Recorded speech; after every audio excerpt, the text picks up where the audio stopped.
Bueno, buenas tardes a las presentes, a los presentes. Hoy es un día bastante complejo para todos, para todas, para todes.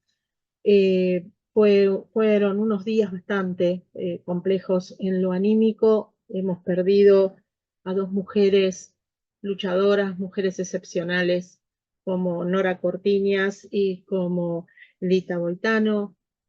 Hoy justamente, bueno, es la despedida a Lita, así que también eso hace que muchas personas estén abocadas a eso, ¿no? A acompañarla. Eh, Queremos obviamente expresar nuestra tristeza, pero también estamos muy agradecidas porque han existido, porque nos dan un ejemplo de lucha, porque nos acompañan y nos van a seguir acompañando en todo este camino de trabajo hacia una mejor sociedad. Así que, bueno, no queríamos dejar pasar eh, el comienzo de esta charla y discúlpame, Lala, que por ahí haga este comentario previo a tu intervención, pero bueno, necesitábamos decir algo con respecto a eso. Eh, bueno, está presente hoy Lala Pasquinelli. Voy a hacer una breve reseña de quién es Lala. Supongo que la gran mayoría de quienes están presentes la conocen, pero bueno, vamos a decir que Lala es una activista feminista, que es escritora, que es abogada, que es conferencista, que fue elegida una de las 100 mujeres más influyentes del mundo por la BBC en su proyecto BBC 100 Women en el 2023. Oradora TEX, autora del libro La estafa de la femineidad, del que seguramente le vamos a pedir que nos cuente un poco acerca de ese libro y de su contenido. Es fundadora del colectivo Mujeres que no fueron tapa y del Festival de Hackeo de Estereotipos en Escuelas del que participan docentes y trabajadores de la educación. También, si podés, hacernos una breve reseña con respecto a eso, que es una actividad muy interesante. Autora del libro Nos Tenemos, creadora de la campaña Hermana Solta la Panza. Mujeres que no fueron tapa es un proyecto de arte, activismo, transformación social. La mayoría de sus acciones y campañas se dirigen a mujeres, cis, lesbianas o trans, a las disidencias sexuales en general. Cuestionan los estereotipos de género en la cultura masiva, poniendo el foco en los dispositivos y mandatos que construyen la ficción de femineidad, desnaturalizan los discursos que nos dicen que hay una sola manera válida de ser mujeres. Buscan hacer visibles historias y voces históricamente invisibilizadas para construir otros mundos posibles. Bueno, hoy la tenemos acá. Estamos muy entusiasmadas por tu participación, por tu presencia en nuestras charlas compañeras. Y como dice el flyer que habíamos publicado, lo primero que vamos a pedirte es que nos hagas una reseña del 3J desde el 2015 a hoy, los avances, los retrocesos, los derechos conquistados que ahora actualmente están en riesgo, la situación de la lucha feminista en esta gestión de gobierno, un balance del 3J 2024, el que sucedió ahora, días pasados. Y bueno, te vamos a dejar hablar lo que vos necesites, lo que te guste compartirnos. Después vamos a hacer un espacio de preguntas que vamos a pedir que las dejen en el chat y una de nuestras compañeras te las va a transmitir como para que vos las puedas responder. Así que bueno, bienvenida Lala. Realmente estamos muy felices de tenerte en el espacio. Bueno, ¿qué tal? Muchas gracias por invitarme. Bueno, es difícil resumir todos estos temas en poquito y también que creo que la respuesta a por ahí estas preguntas, eh, digamos, hubiera sido una si esta pregunta hubiera sido hace 6 meses y hoy es una respuesta radicalmente otra.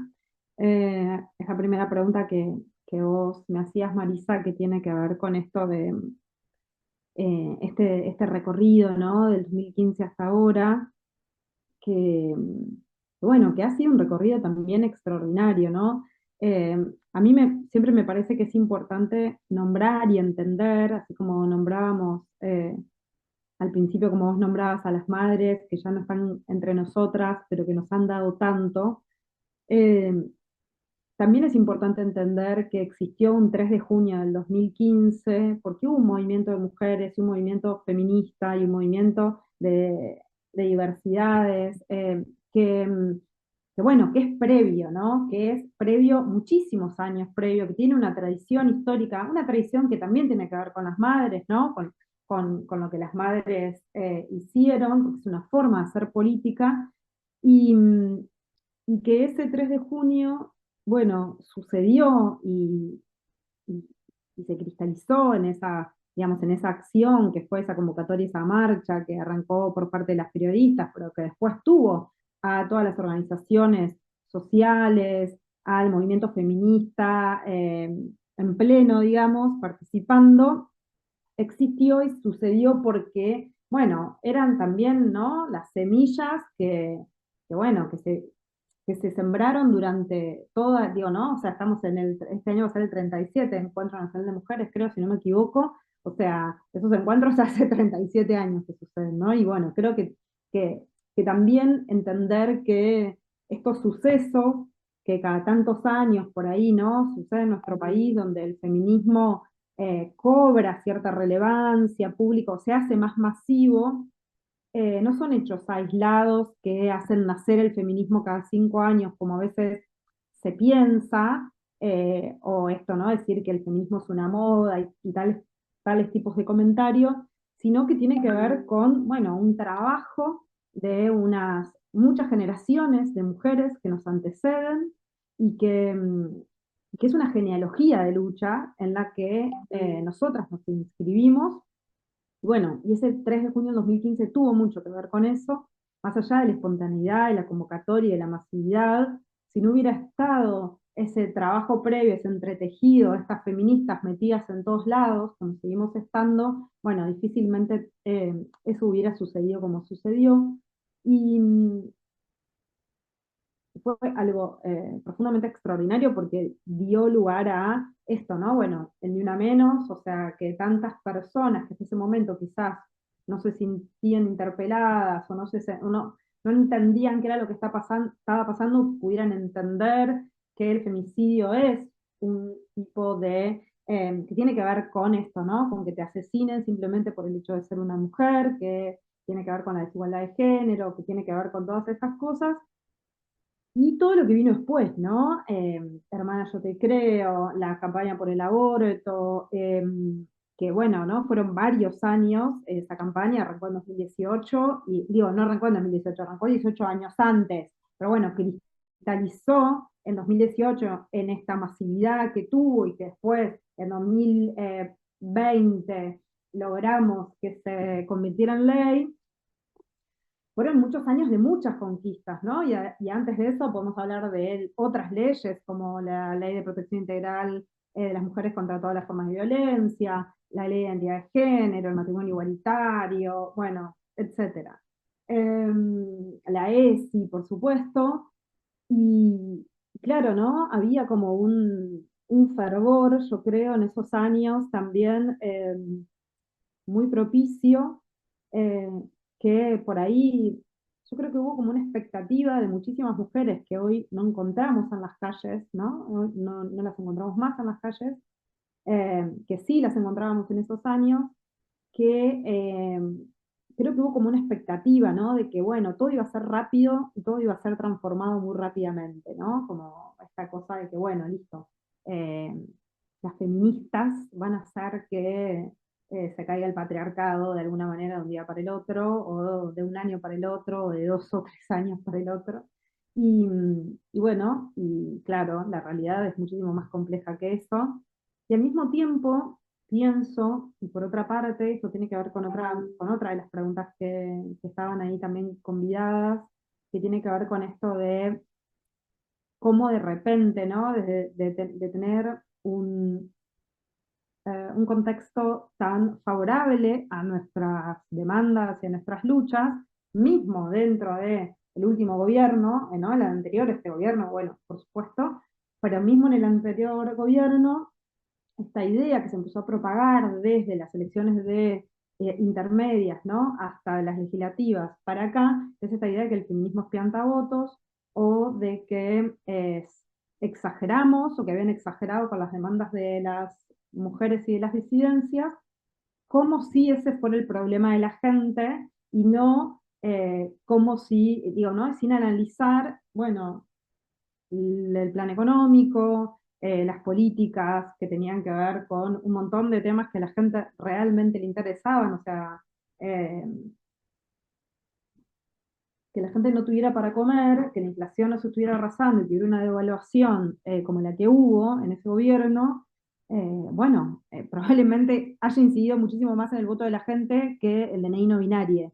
Pero bueno, hoy, y a partir de ese momento, no sé si ustedes recuerdan, cuando cambia, ¿no? Entra Mansura el gobierno, que es un antiderechos declarado, y ¿no? Y bueno, nos tuvimos que comer ahí varios situaciones muy desagradables, empezó, ¿no? Como toda esta regresión respecto de las mujeres, los derechos de las mujeres, las diversidades, etcétera. Digo, no es algo que arrancó con, eh, con este gobierno, y eso también me parece que es importante decirlo porque también hay que hacer un trabajo muy grande dentro de esto, ¿no? Nuestros espacios aliados, o como podamos llamarlos, realmente hoy hablar de aliados es algo que no, me parece que no expresa lo que sucede. Y entonces, bueno, me parece que esto, ¿no? Como de repente las mujeres y el feminismo esto quería decir. Cómo también, de alguna manera, y eso me parece que es interesante verlo y problematizarlo, que es nuestra agenda, la agenda de las mujeres o la agenda del feminismo, me gustaría decir, no me gusta usar la palabra de la agenda de género porque siento que es algo como que también nos saca un montón de la conversación, porque la agenda de género, ¿no? Es como la agenda de los ODS de Naciones Unidas, es esta agenda que es muchísimo más acotada, que aborda la violencia, pero no la aborda contextualizada, ¿no? Bueno, un montón de problemas. Em, También siento que, así como hoy este gobierno utiliza la agenda del feminismo para, básicamente, en nuestra contra, esa agenda es utilizada para entretener a la gente, ¿no? Todas las conversaciones públicas que se abren sobre, no sé, barbaridades de todo tipo, clase y color, que de alguna manera, bueno, ¿no? Digo, es como tener la opinión pública entretenida, los medios, etcétera, hablando de todas estas cosas en vez de hablar de lo que hay que hablar, tampoco es tan diferente de lo que pasó en el gobierno anterior. Y eso también me parece que está bueno decirlo, porque bueno, claro, por supuesto, en el gobierno anterior, los temas de la agenda del feminismo tomadas por el gobierno eran desde una perspectiva favorable a nosotras, pero también hubo una utilización de esa agenda desde la difusión, desde lo mediático, desde un montón de lugares para que se hable de esos temas y no se hablara de los temas que realmente eh, eran, digo, no digo que estos temas no fueran importantes, pero bueno, estaban pasando otras cosas que eran tremendas para muchísimas personas, que tenían que ver con, bueno, la pobreza, etcétera, etcétera. Eh, entonces, me parece que eso, ¿no? Que también como feministas está bueno poder complejizar la mirada sobre esto, ¿no? Sobre la política partidaria, sobre cómo somos utilizadas. Muchas veces a mí me gusta mucho una cosa que dice María Galindo, que es, eh, hay un texto que ella escribió durante la pandemia, no sé si la conocen a María Galindo, es una activista boliviana extraordinaria, extraordinaria, extraordinaria. O digo, o sea, podemos no coincidir y coincidir con ella en un montón de cosas, pero realmente su pensamiento ayuda a pensar cosas nuevas. Y ella dice esto, muy crítica de la gestión de Evo Morales y etcétera. Y ella dice cómo, en general, siempre somos utilizadas como la escalera para que estos varones patriarcales, más menos patriarcales, un poquito más, un poquito menos, terminan ocupando los espacios de poder y nosotras siempre terminamos en los mismos lugares.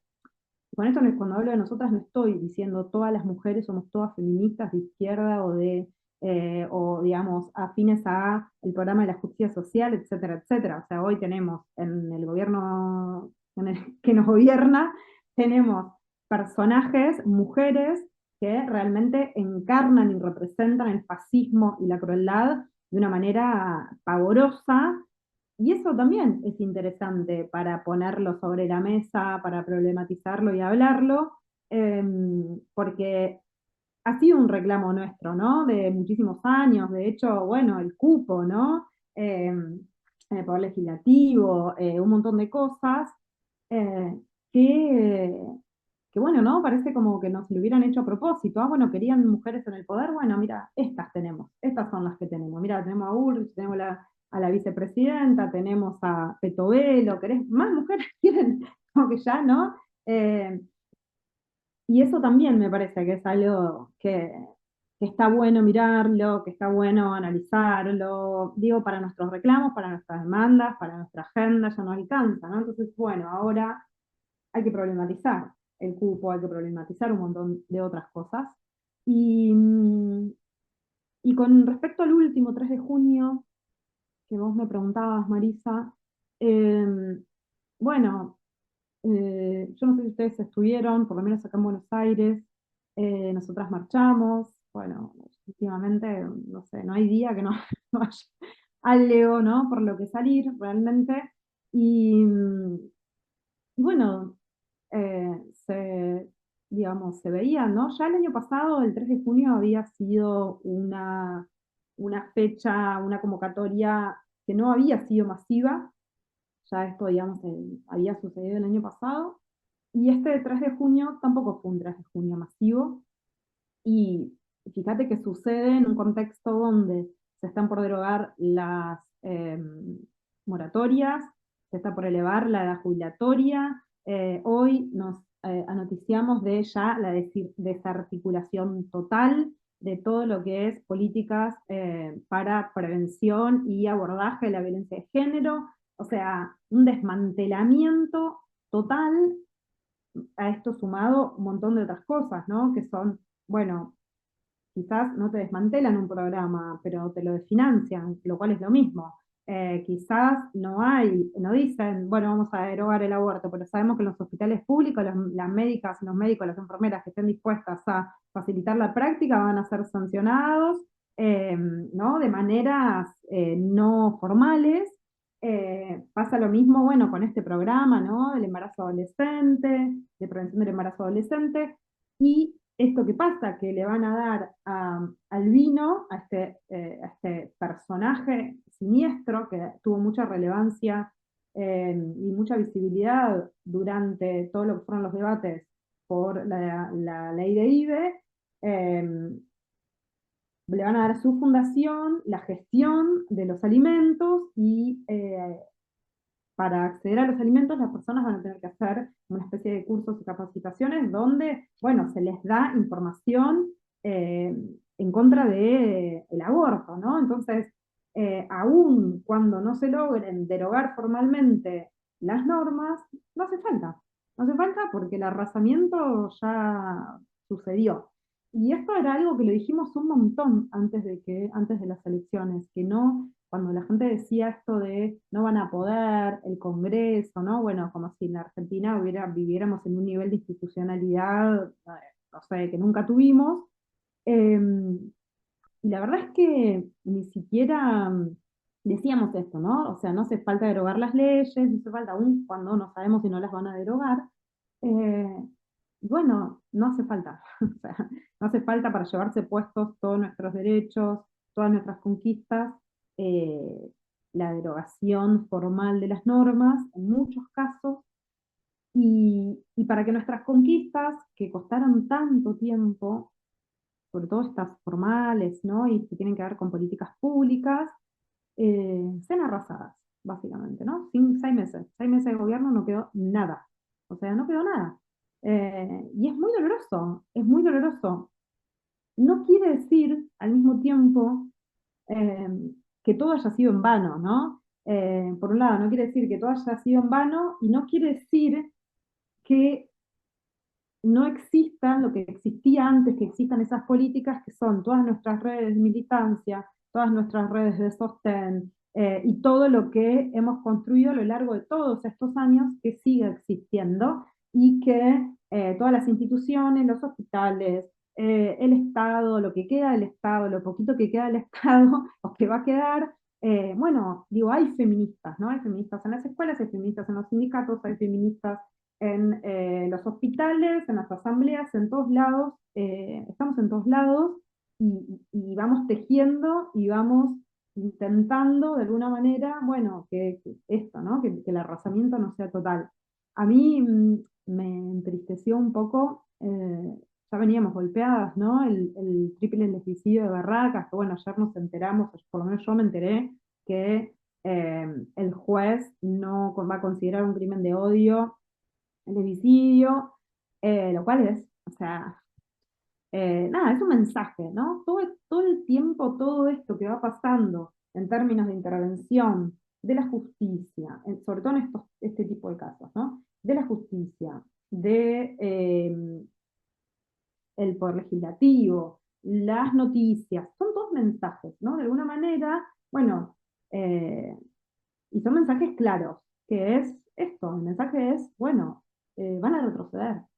Y bueno, creo que por eso también el hecho de que no hayamos sido tantas este 3 de junio, a diferencia de lo que fue el 8M, que recordarán que fue tremendamente multitudinario, eh, eran pocas y bueno, y creo que también tiene que ver con lo que ha pasado en estos 6 meses, que es un profundo empobrecimiento de todas nosotras, un arrasamiento subjetivo. Yo con las compañeras que me encontraba en la marcha el 3 de junio, la que no se había quedado sin laburo, tenía miedo de quedarse sin laburo, la que no se le había quedado sin laburo de la pareja, o la madre, o el padre, o nada, o no podía pagar el alquiler. O sea, muy difícil la situación, muy, muy, muy difícil. Entonces, bueno, eso también, ¿no? O sea, lo que genera también este tipo de política, este tipo de gestión del Estado, desde una gestualidad cruel, eh, donde tenemos un presidente, no le importa que la gente se muera de hambre, ni que se muera por enfermedades tratables, ni que nada, es que, bueno, entramos también en un modo supervivencia que, eh, que nos impide muchas veces, o que les impide a muchas, probablemente, quizás tener estos espacios de militancia política, de activación, de espacios colectivos, porque bueno, hay que parar la olla, hay que trabajar más o hay que gastar menos o lo que sea. Entonces todo atenta también contra la posibilidad de, bueno, y bueno, y por supuesto una cierta sensación de derrota que identifico en muchas. eh, y que, bueno, digamos, ¿no? Pasará el tiempo y haremos otras cosas y vamos a resistir, pero bueno, todo es muy reciente, todo es un montón, me parece, lo que ha pasado en estos 6 meses. Eh, Hay mucha tristeza. eh, Me acuerdo que creo que nos encontramos, Marisa, con vos cuando estuvo Rita Segato en ATE hace poco, y Rita decía algo que fue muy impactante, ¿no? Que ella decía esto de que cuando ganó Bolsonaro en Brasil, ella se vino para la Argentina, sobre todo porque sentía que eso, que la tristeza iba a ser arrasadora y que iba a tener efectos vitales, ¿no? Para muchas personas. Muchas personas se iban a morir. Bueno, nosotros vivimos los 90 acá, sabemos que la gente muere de muchas causas que tienen que ver con lo que está pasando. Eh, es un momento muy triste y muy difícil, y también yo creo que todo es un montón y que necesitamos por ahí un tiempito más para entender cómo organizarnos, cuáles son nuestras acciones que puedan ser más efectivas. Yo siento que hay mucha de nuestra forma de militancia, nuestra forma de acción política que sirvió hasta acá y que hoy ya no tiene efectos. Sobre todo porque lo que es esto, ¿no? Este, este gobierno claramente se ha manifestado, ¿no? En contra de la existencia del Estado, básicamente, digamos. Entonces, nuestras formas de manifestarnos, nuestras formas de reclamar, bueno, creo que no son efectivas para un gobierno que no se siente, por lo menos hasta ahora, recién van 6 meses, no se siente interpelado, ni amenazado, ni cercado, ni nada por el estilo, por las formas de organización que no solo las feministas, sino los movimientos sociales, los partidos políticos, etcétera, tenemos o han resultado quizás exitosas en nuestro país hasta hoy. Creo que hay como una cierta sensación de derrota y de desconcierto y la sensación de que nada de lo que hacemos sirve, ¿no? Es como, bueno, no sé, por un lado eso, ¿no? Las marchas que hemos hecho multitudinarias, la 24 de marzo, el paro que fue muy ampliamente acatado, la de las universidades, eh, tremendas masividades y, o sea, nada. Eh, no pasó gran cosa, pasaron algunas cosas, por supuesto, pero no fue un, algo, digamos, que haya hecho que el gobierno se siente a negociar de una manera favorable para estos sectores que nos manifestamos. La verdad es que no. Y, y por el otro lado, también siento bueno, que también lo que pasa tiene que ver con que hay un vacío, esto, ¿no? Un vacío en la institucionalidad, en la representación política desde nuestro lado, bueno, que realmente atemoriza y entristece también, ¿no? Yo siento eso y me parece que también tiene que ver bastante con lo que nos está pasando y con esto, ¿no? Con haber sido pocas quizás el 3 de junio y con que, bueno, de alguna manera nos estamos replegando probablemente para organizarnos mejor, ojalá. Eh, y también pienso que quizás, bueno, sea una época en la que vamos a resistir como podamos.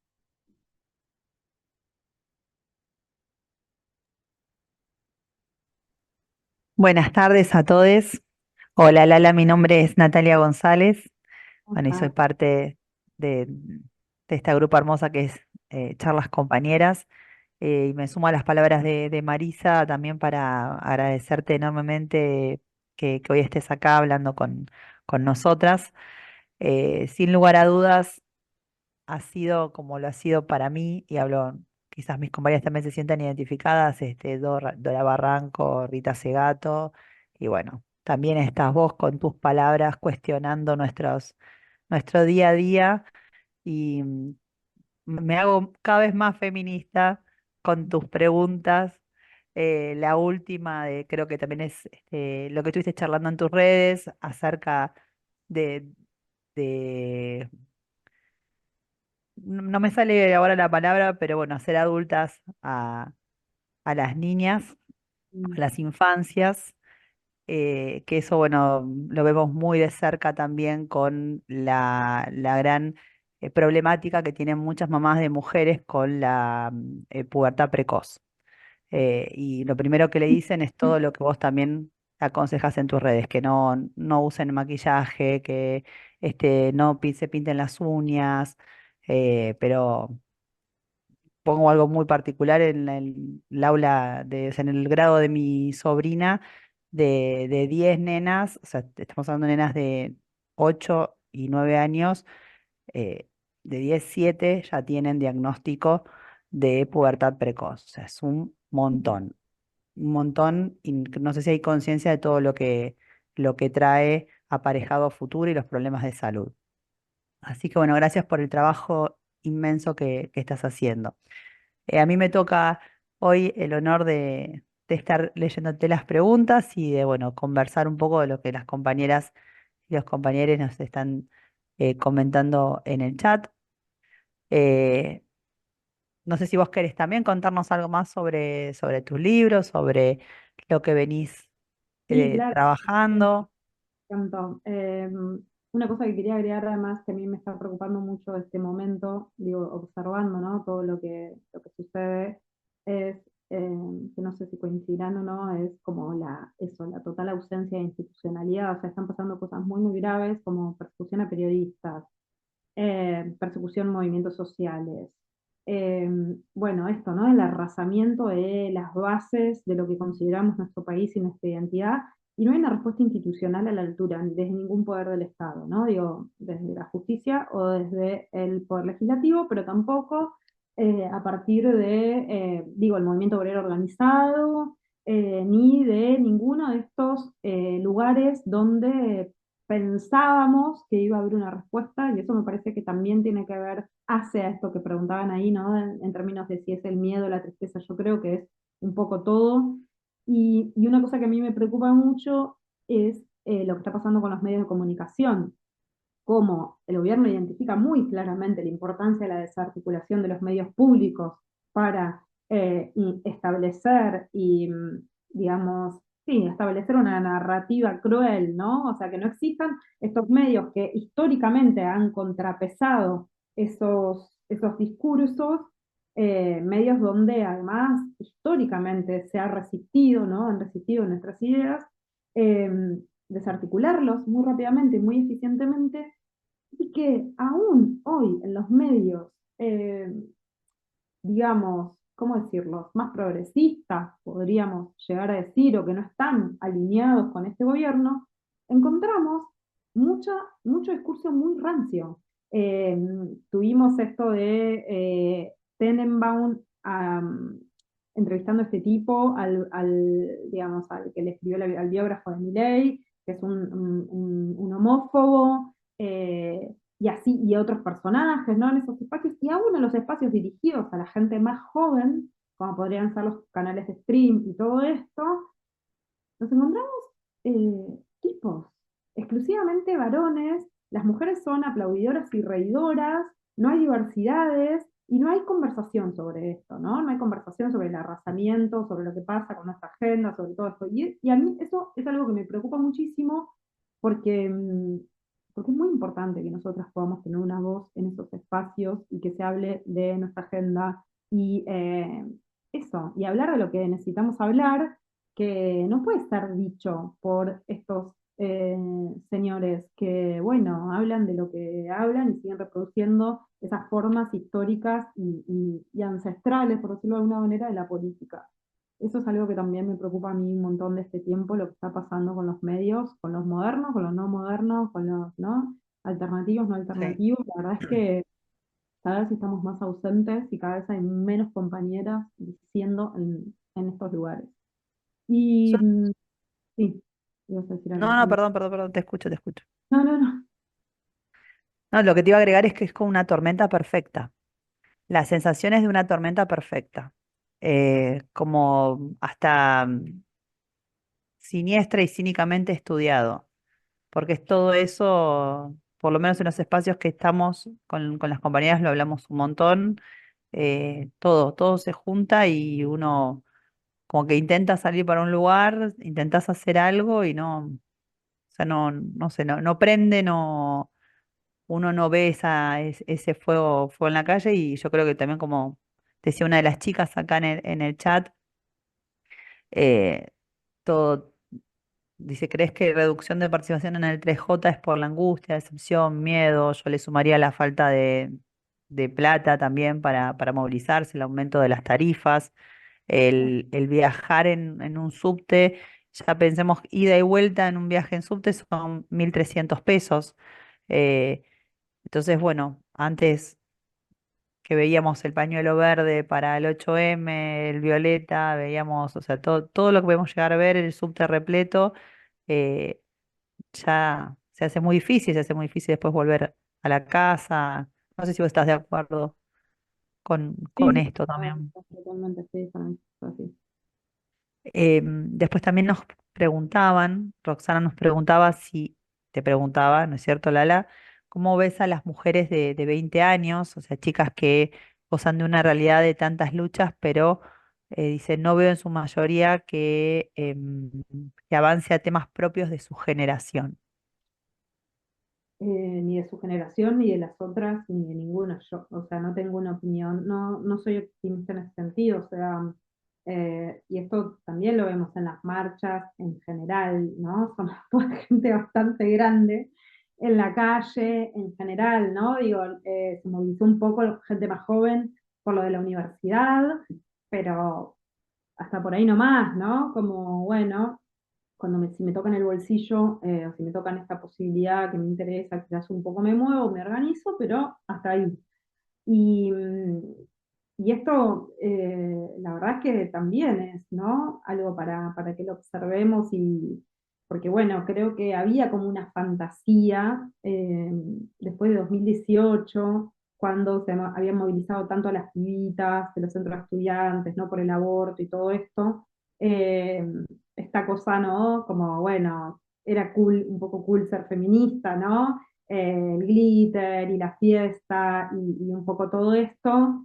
eh, Mi cuerpo, mi decisión, ¿no? Como bueno, esta cosa como más también bueno, algo que me toca a mí, y que bueno, creo que es también un eslogan que por ahí con la rebeldía adolescente encajaba bastante bien, pero que después eso no, siento que no se tradujo en otras acciones o en una militancia sostenida probablemente en relación con otros temas, ¿no? Creo que, bueno, hoy que ya no es más cool ser feminista, ¿no?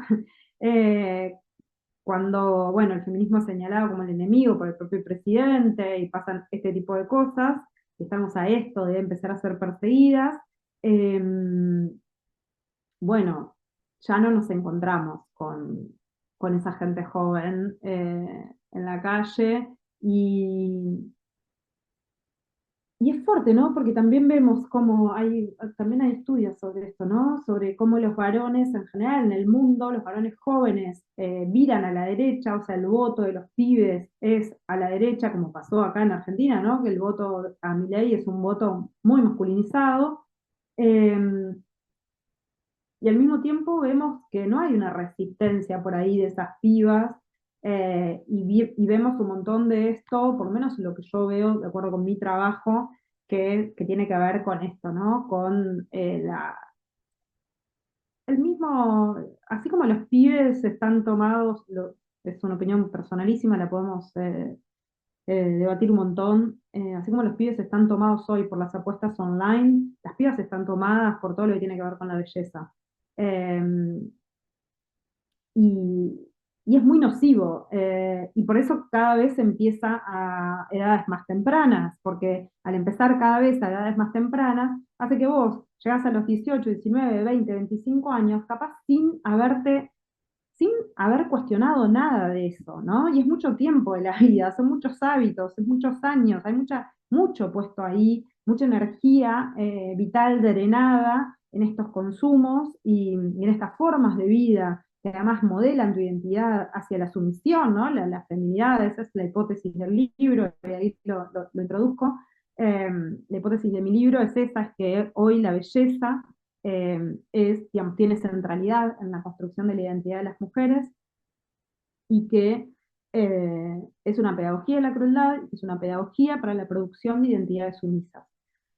Porque la belleza no solo tiene que ver con que vos seas flaca o que seas joven, sino que tiene que ver con una gestualidad, con unos consumos, con unos rituales que te van a ir acostumbrando a esto, a callarte la boca, a ocupar cada vez menos espacio, a ser cruel con vos misma y a aceptar la crueldad psíquica y la crueldad física en tu propio cuerpo. Y si una vez que la aceptas en tu propio cuerpo, ¿por qué no la reproducirías en otros cuerpos, no? Creo que mucho de lo que está pasando en este momento en términos de la crueldad que nos sorprende tanto, ¿no? Nos sorprende mucho cómo tanta gente está dispuesta a que otra gente muera de hambre, cómo tanta gente está dispuesta a que haya gente que no reciba sus medicamentos, cómo hay gente dispuesta a que los viejos se mueran de hambre con una jubilación abajo del salario mínimo vital y móvil, que no alcanzaba ni para la mitad de la canasta básica, y, y yo cuando, digamos, ¿no? Cuando trabajé sobre todos estos temas, eh, lo que más eh, vi es eso, es una educación en la crueldad, es una educación que normaliza la crueldad sobre tu identidad, sobre tu psiquis, sobre tu cuerpo, desde muy pequeña. las primeras humillaciones las vas a recibir cuando tenés capaz 4 o 5 años. Al hambre te van a someter cuando sos muy pequeña y después te vas a someter voluntariamente al hambre. Después vas a normalizar el hambre como algo que forma parte de tu vida y que el deber ser de las mujeres.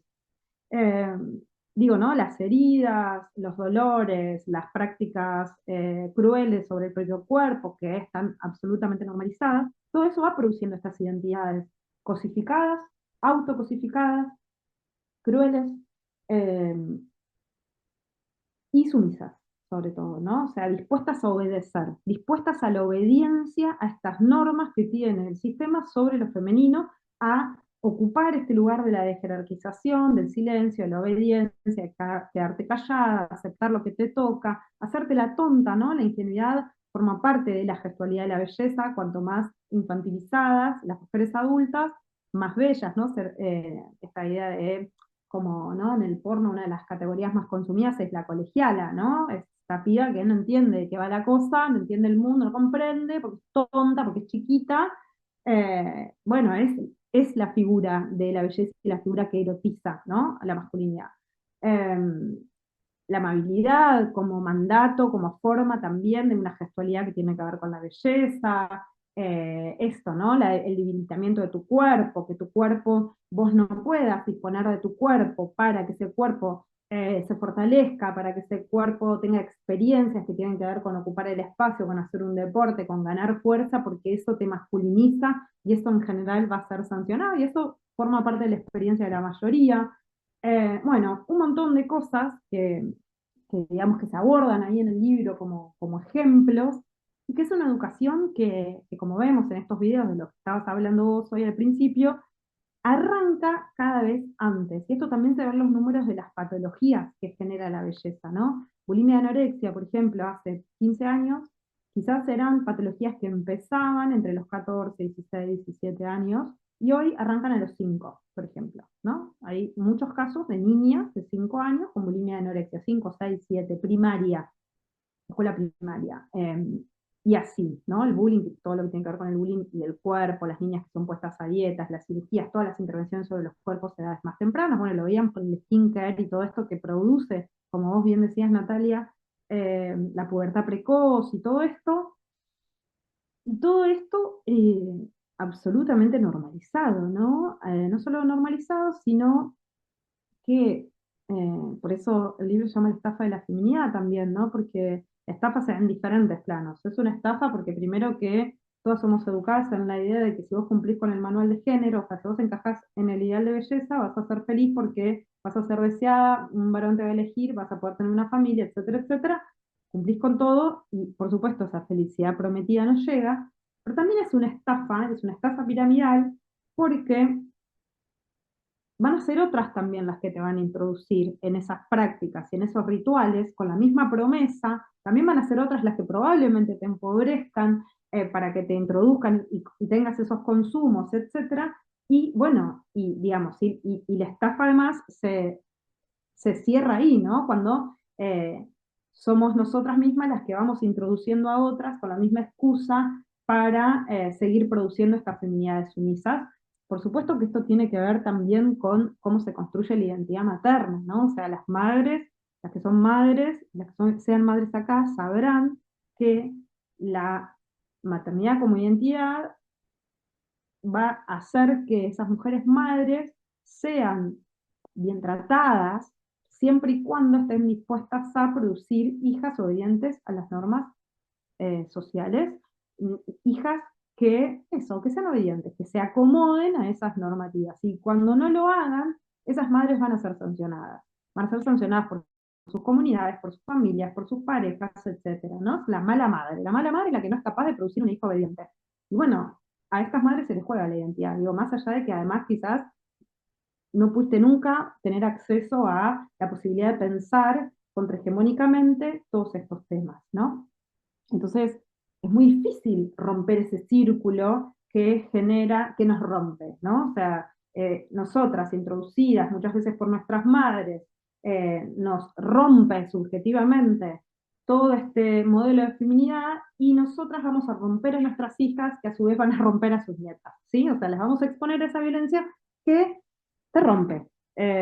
Porque, digamos, ese es el objetivo. Cuando digo te rompe, quiero decir, te rasa la autoestima, te hace sentir insuficiente, que nunca va a alcanzar con lo que hagas, ni con lo que seas, ni con nada, porque no alcanza, porque en eso te educa la belleza, en la comparación con esas imágenes, pero también con las otras, en la normalización del dolor y de la violencia como parte del deber ser de la vida de las mujeres. Si vos, la primera violencia que recibís en general tiene que ver con ser humillada muchísimas veces por tu familia y por personas que te quieran, y que no quiere decir que te digan gorda de mierda, quiere decir que cuando vos tenés 5 años y querés que tu mamá y tu papá te quieran y te mimen, y no, digo, o sea, sos una persona de 5 años, eh, y recibís un señalamiento sobre tu cuerpo, y te dan menos, y te ponen a dieta, y te dan menos comida que a tus hermanos, etcétera, etcétera, son formas de la violencia.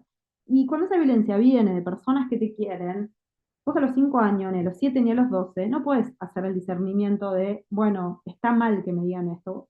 Todas pensamos que estaba bien y que las que estábamos mal éramos nosotras y que había algo que teníamos que cambiar y que teníamos que obedecer y pasar hambre o hacer esto que nos decían o callarnos la boca o sonreír más o lo que sea, ¿no? Entonces, ahí empieza la normalización de la violencia de género también. Después, cuando te lo dice el tipo, ya lo conoces, o sea, es una voz conocida en tu cabeza, ya lo escuchaste, te lo dijo toda la sociedad, te lo dijo tu vieja, te lo dijo tu viejo, tu abuela, tu prima, tu hermana, alguien te lo dijo, que encarna esa idea que forma parte del inconsciente colectivo, y bueno, y cuando lo escuchás en ese tipo que te destroza la autoestima, que te arrasa, que te hace sentir que no servís para nada, no sé, no te resulta tan ajeno, no se te van a empezar a flamear todas las banderas rojas, porque es algo conocido.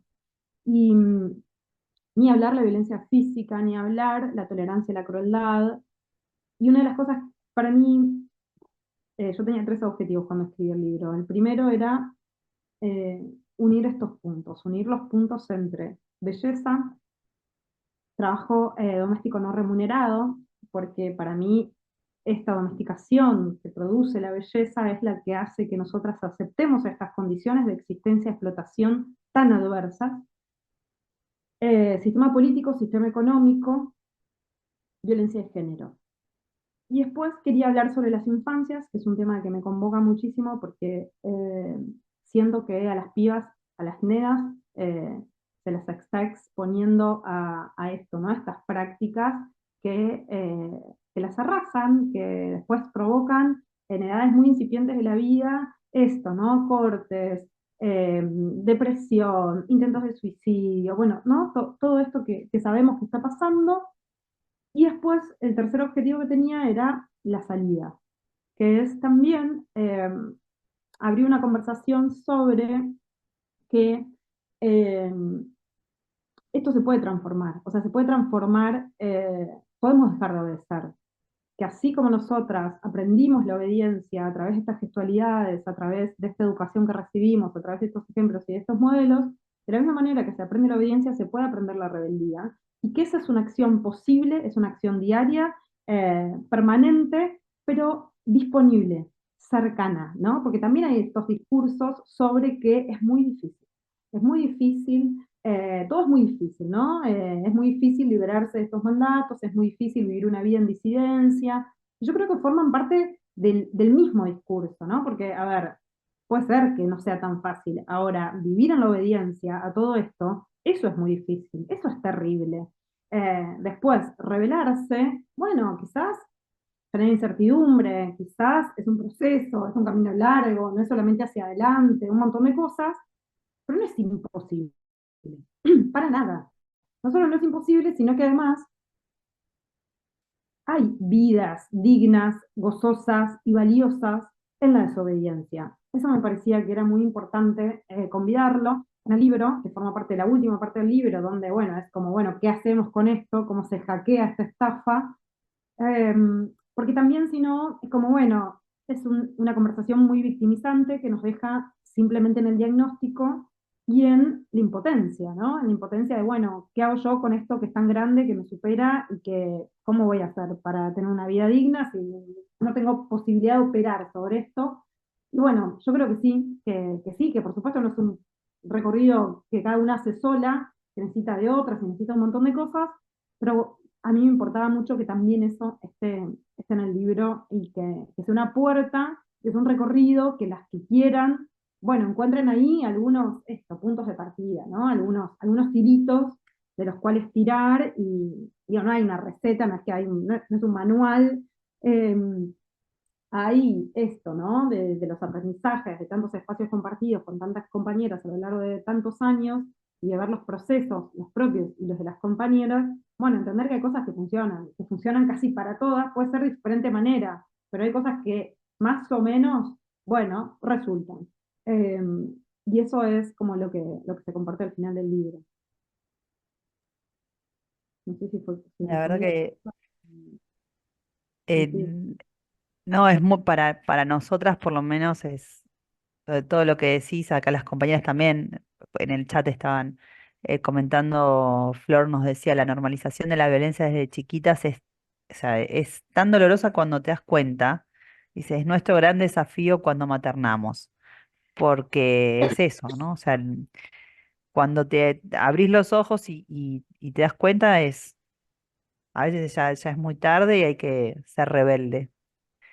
Eh, Se puede aprender la rebeldía, dice Patricia Mounier. Hermoso. ¿Qué más? Se me va el chat. Pau preguntaba, ¿la campaña de Hermanas Solta la Panza fue o tuvo el resultado que esperaban? También nos dice, el tema de ser rebelde es que luego viene el castigo, como corriéndote de lugares, etcétera. El tema es cómo lo manejas también. Nada es gratis. Nada es gratis. Ser tampoco es gratis. Y también hay violencia en la obediencia que se ejerce sobre nosotras. Entonces creo que también hay que ponerse pillas y también hay que abandonar la idea romántica de que hay una manera en la que toda esta mierda y toda esta violencia y toda esta desigualdad no nos va a tocar. Eso no es así. O sea, todo el tiempo en un montón digo, si no es en el laburo, es en un vínculo, si no es en la familia, si no es en la calle, porque la violencia y la desigualdad son estructurales y están profundamente arraigadas y normalizadas en nuestro pensamiento, en la sociedad, en las instituciones sociales, en todos lados. Entonces, ninguna de las opciones es fácil, pero creo que lo digno para nosotras es elegir esa opción y entender que, bueno, muchas veces estamos negociando y no podemos esto, ¿no? Inmolarnos en soledad, todas tenemos que tener trabajos, pagar el alquiler, pagar las expensas, llenar la heladera, alimentar a los pibes, lo que sea, pero bueno, una cosa es que yo decida y lo que sea, porque necesito llenar la heladera, y otra cosa es pensar que lo hago porque lo elijo, cuando en realidad lo que estoy haciendo es una respuesta a estas formas en las que se construyen nuestras identidades. Entonces, para mí, siempre la conciencia y la propia opresión es el punto de partida. Si no hay conciencia de la opresión, bueno, es muy difícil. Y el tema de la libre elección, que también está abordado en el libro, que para mí es un tema muy importante, porque es un mito, y el mito además es esto, ¿no? Que a nosotras se nos habla de libre elección, las mujeres eligen para, ¿no? El sistema, las mujeres elegimos cuando elegimos lo que podemos elegir. O sea, elegimos la feminidad en su forma más hegemónica y tradicional. Ahora, cuando nosotras queremos algo que está fuera de ese ideal, ya no estamos eligiendo, ya somos locas, traumadas, feminazis, lo que sea, exageradas, pero ya no es una elección eso, ya eso es otra cosa. Entonces, elegir, bueno, no sé, el día que tenga el mismo valor lo hegemónico que lo contrahegemónico, podremos hablar de libre elección. Mientras tanto, es muy difícil hablar de libre elección cuando lo que estamos eligiendo es lo que nos dicen que tenemos que elegir. Y me preguntaste otra cosa que, que se me olvidó. Sí, son comentarios que venían en la línea de Ah, no, lo que hermana soltera estabas, panza, me han preguntado. Em, la verdad es de que hermana soltar la panza, tenés razón. objetivos, creo que hay una pregunta sobre los objetivos. Em, la hermana soltera panza no tenía un objetivo, digamos, pasaron muchísimas cosas con esa campaña que la hicimos en 2 veranos y este verano no la pudimos hacer porque sentimos que el contexto económico, social y político no daba para hablar de Hermanas Soltar la Panza. Realmente nosotros estábamos arrasadas por el resultado de las elecciones, no estábamos para pedirle a la gente mandarme una foto de nada. Eh, y, y la verdad es que nosotras el objetivo que teníamos con esa campaña era problematizar la conversación sobre la belleza y sobre el cuerpo, eh, y hacer algo que es lo que hacemos siempre, que es hacer una traducción de temas que por ahí forman parte de los marcos teóricos del feminismo, que son temas complejos, pero que no llegan a las grandes audiencias. Entonces, bueno, entender que el tema del peso, que el tema de la dieta, que son formas de control sobre el cuerpo de las mujeres, que todo lo que tiene que ver con la reproducción no son las únicas formas de control del cuerpo de las mujeres, ni las más eficientes. Que hoy la belleza es la forma de control del cuerpo de las mujeres más eficientes, y, por ejemplo, entre esas formas, entre esos dispositivos, la dieta, esto, ¿no? Tener la posibilidad de la vergüenza como dispositivo de control del cuerpo de las mujeres, nos parecía que era muy importante lograr ese nivel de problematización y sostener una conversación a lo largo del tiempo. Y yo creo que esos objetivos se cumplieron y la verdad es que eso, llevamos una conversación que por ahí era de nicho a los medios de comunicación de no solo del país, sino en un montón de, no sé, Francia, Alemania, España, un montón de países se hicieron notas sobre esa campaña y la muestra de Hermanas Soltar la Panza circuló por un montón de países de Europa y sigue circulando, ¿no? O sea, se abrió algo ahí que estuvo muy bien y que creo que, bueno, ¿qué es eso? Que es una conversación que se tiene que seguir profundizando. Las redes sociales son un ámbito muy difícil para tener conversaciones profundas. Eh, por eso nosotras trabajamos a través de campañas, porque es lo único que nos permite sostener una conversación en el tiempo, nos permite darle profundidad. Si no, no se puede. Y al mismo tiempo, por eso están los libros, porque lo que ahí es todo difuso y se pierde, bueno, en los libros eh, queda también esto, ¿no? Cristalizado de una manera muchísimo más clara, donde es posible unir estos puntos y entender, bueno, qué tiene que ver esto conmigo, con la otra y con mis propias experiencias. Roxana nos dice, amé esa campaña. Vi cuerpas entangadas como nunca en la costa sin importar nada. Las aplaudí. Yo me sumo también a ese comentario. De hecho, yo tengo una foto en bikini así, con la Sí. panza resuelta. Para- Fueron muchos meses de trabajo, la verdad. O sea, a veces, ¿no? Las cosas parecen azarosas, pero bueno, fueron muchísimos meses. Entre las dos campañas fueron más de 8 meses de trabajo. Eh, y a nosotros nos importaba mucho que no se banalizara la campaña, que la campaña no terminara en una cosa entre medio clasista de me saco la foto en el coso paradisíaco en bikini. Entonces también hubo un trabajo de una estética de esa campaña que a nosotros nos interesaba mucho que fuera muchísimo más popular. Por eso aparecían mucha pelo pincho, por eso aparecían otras corporalidades, otros colores de piel, otra cosa, que claro, las primeras fotos que te aparecen son las fotos de redes sociales, ¿no? ¿Qué es esto? ¿Qué es la estética de redes sociales? ¿Qué es la de la playa divina de no sé dónde? Con, bueno, una señora o una mujer que, bueno, yo qué sé, no tiene el cuerpo, sufre por el ideal de belleza, pero la verdad es que cuando me da la foto decís, bueno, hermana, pero, o sea, si vos sufrís, yo me tengo que bajar de un tiro. Entonces, como también eso, Como la ¿no? Que foto llorando dentro de la Ferrari que dice el claro, bueno, comentario ese.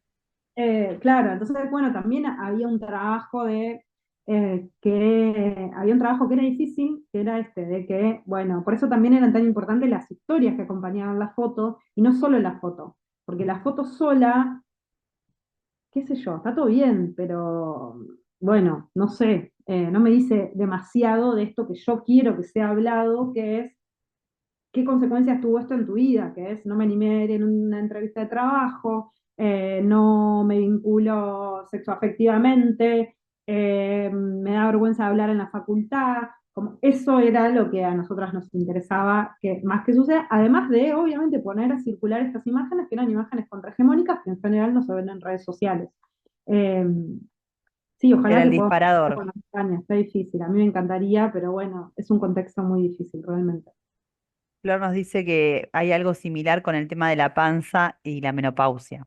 Es como que hay una buena forma de ser menopáusica, hacer un montón de cosas para que no se note la menopausia. El tema de la menopausia me parece que es un tema clave para abordarlo con perspectiva feminista, que es muy diferente a la perspectiva en la que para mí está siendo abordado en este momento, que todo tiene que ver con la apariencia física y con la libido sexual. Por lo menos lo que yo leo en general en las páginas que me tiene recontrapodrida, y que es esto de, bueno, la pérdida de la libido sexual. A ver, la libido en la vida de las mujeres no es solamente la libido sexual, entonces ya ahí tenemos un problema. Y después, o sea, eso, centralizar ahí entre que vos, que el pelo, que si la piel, que si, no sé, si me lubrico, no sé, como me parece que es una conversación muchísimo más profunda, política, y que también tiene que abordar otras cosas que tienen que ver con, bueno, otras cosas que trae la menopausia que no son negativas, que trae el paso del tiempo en nuestras vidas, que no son negativas, que tienen que ver con la autoridad, que tienen que ver con un montón de circunstancias y que, bueno, esa conversación sobre eso no hay. Eh, Me parece que es muy difícil, ¿no? Es como el tema de la guita. No sé si vieron, ahora nosotras tenemos un encuentro eh, el lunes, que es nuestro encuentro mensual de mujeres que no fueron tapa, y vamos a hacer un taller también sobre el tema, que es como, bueno, las mujeres y el dinero. Bueno, ahora las mujeres y el dinero es un tema en el que solamente se habla de que vos tenés que aprender a invertir. Y es como, o sea, no.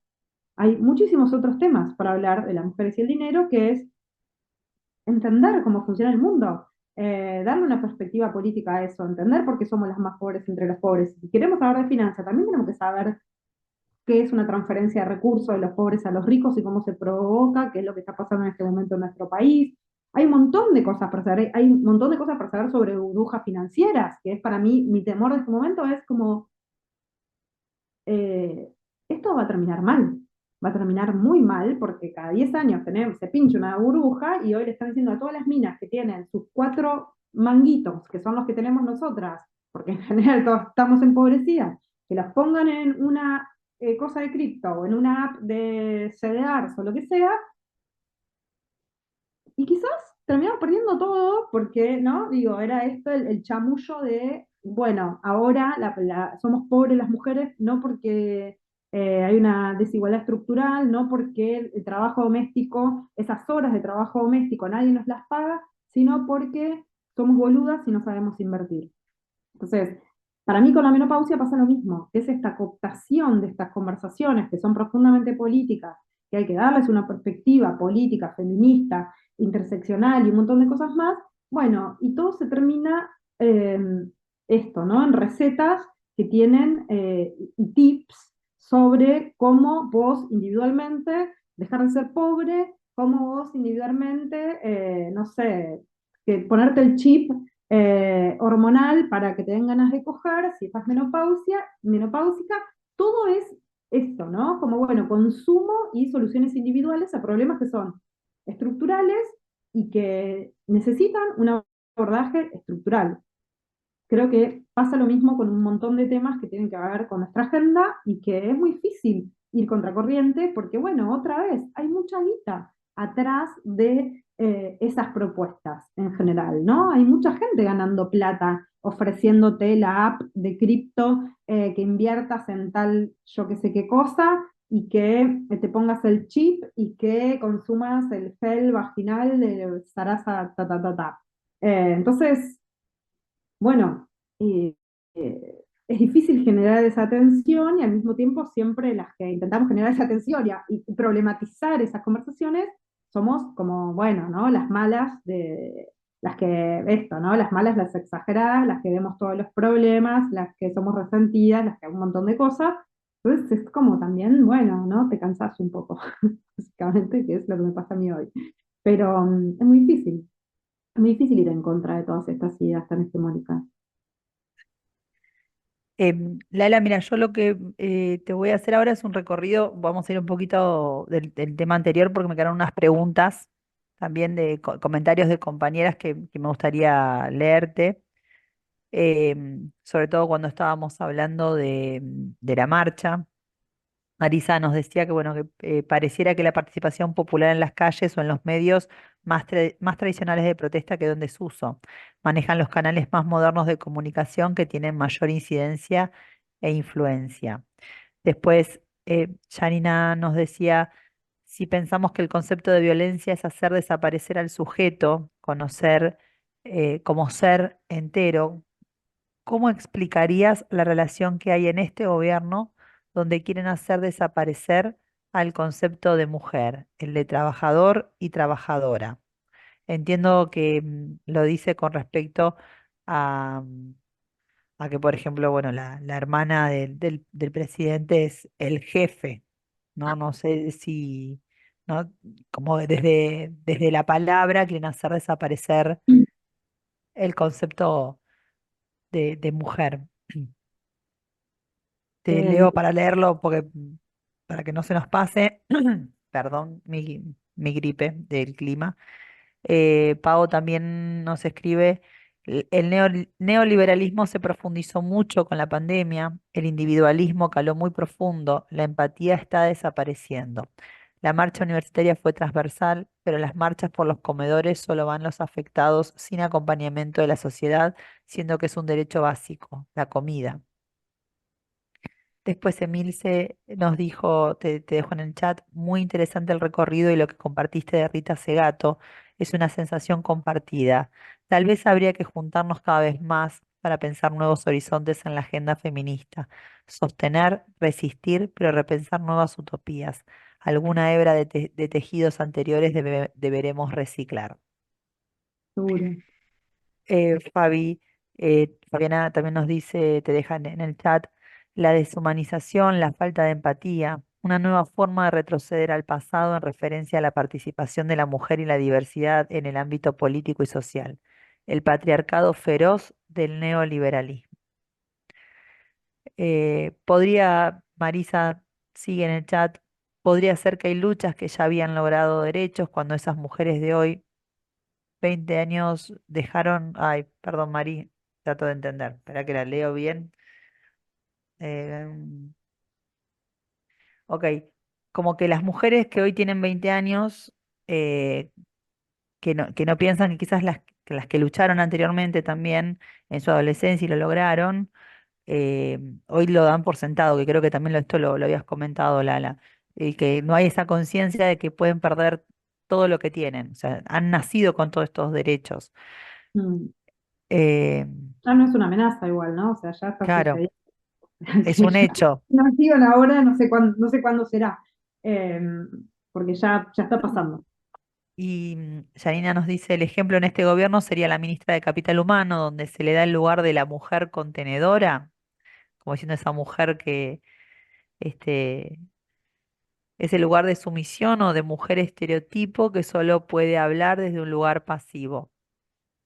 Y Eh, yo creo que hoy las mujeres que están en el poder, el libro tiene un capítulo sobre las mujeres, la belleza y el poder.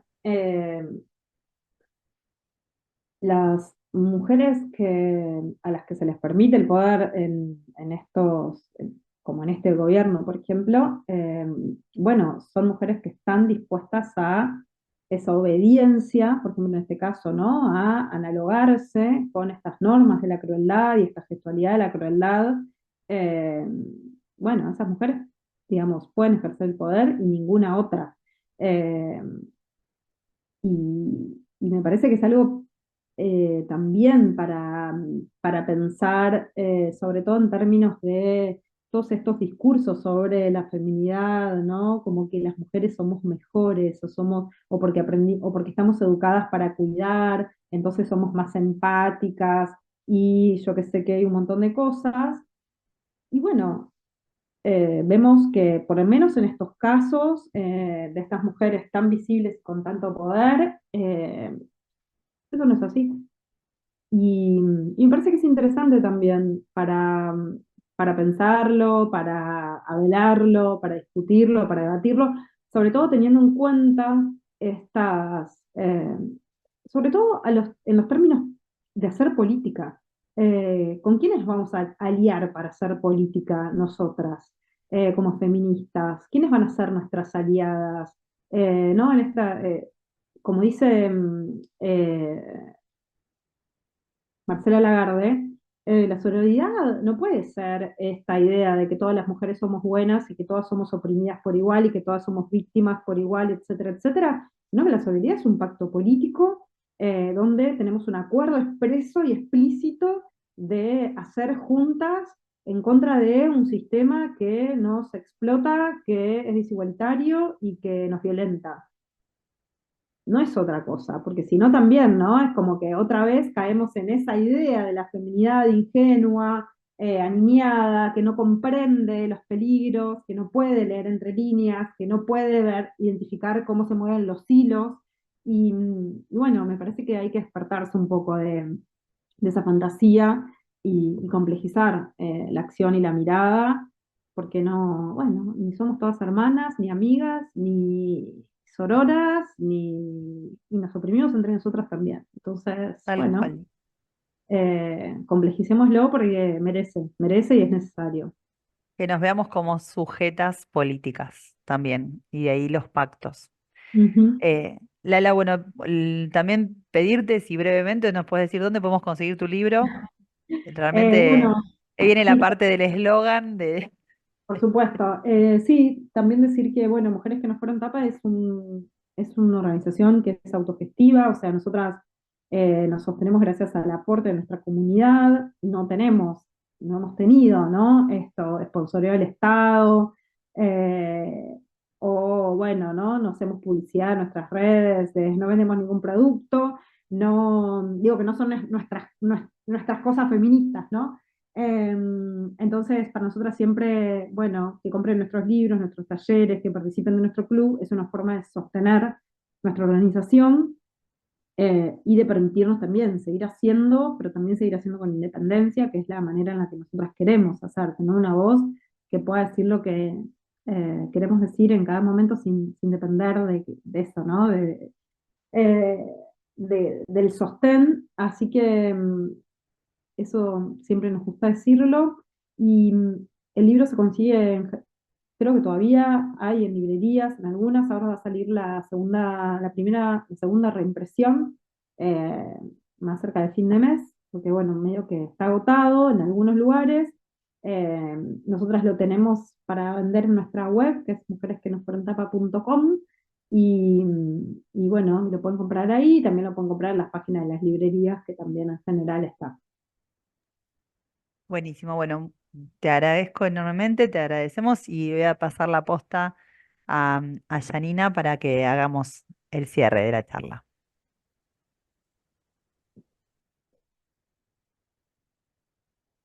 Hola, buenas tardes, compañeras, compañeros.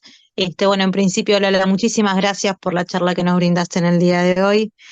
Creo que nos invita y es fundamental esta cuestión de poder interpelarnos, de cuestionarnos, ¿sí? Y de no naturalizar esta división que quieren hacer de nuestros cuerpos, de nuestras cuerpas, saber que nos tenemos que amar y que el amor se construye y que el amor no viene solamente dado de lo que un producto me pueda llegar a brindar, lo que una prenda o la infancia sexualizada me permita hacer en un beboteo infantil. Lamentablemente hoy vemos muchas cosas en redes y creo que lo más sano es poder tener espacios como el de ustedes que nos permitan, como madre que soy, actualmente madre primeriza, costó mucho el día que me enteré que era una hija mujer, cuando uno es víctima de violencias y sabe todo lo que el patriarcado te puede dañar como cuerpo libre que uno se quiere considerar.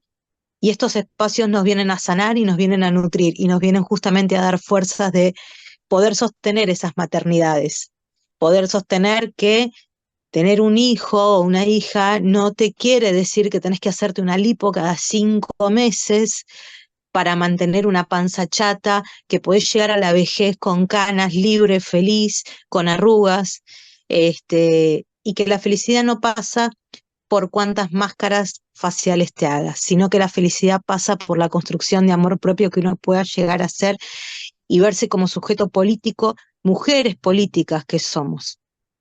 Te agradecemos muchísimo el espacio, la participación y la charla que nos brindaste en el día de hoy. Gracias a ustedes. Un abrazo grande, chicos.